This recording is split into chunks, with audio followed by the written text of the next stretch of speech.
طالبانو اشرف غني د یوې مهمې غونډې لپاره کابل ته غوښتی. په مسکو کې د طالبانو سفیر تاییدوي چې دوی له ولسمشر غني غوښتي ترڅو په کابل کې د کیدونکو افغانانو غونډه کې ګډون وکړي چې په پلان کې ده ډیر ژر په کابل کې دایره شي. جمال ناصر غروال وایي دا لا معلومه نه ده چې د افغانانو د غونډه به د لویې جرګې په بڼه وي یا د بلې ناستې په څیر، خو چمتووالی ورته روان دی. په همدې حال یو شمېر هیوادوال وایي چې که طالبان د هیواد ژغورل غواړي باید له خپل ضده تیر شي او داسې نظام دې رامنځته کړي چې افغانانو او نړیوالو ته د منلو وړ وي.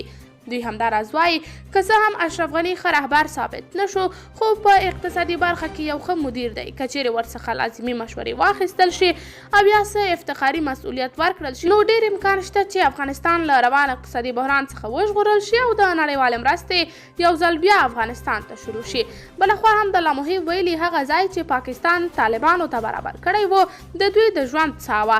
د پاکستان د حکومت او پوځ له سخاوتمندانه ملاتړ پرته به طالبان د دومره اوږدې مودې لپاره خپل بغاوت ته دوام نشو ورکولی.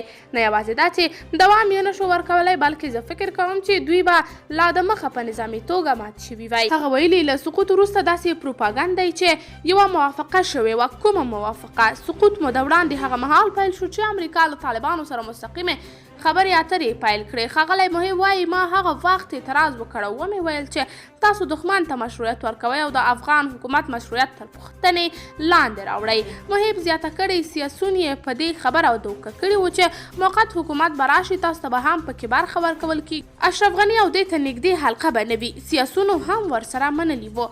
قدرمنو لیدونکو تاسو د موضوع په هکله څه نظر لرئ؟ نظریات مو راسره کمنټ کې شریک، ویډیو لایک او چینل سبسکرایب کړئ.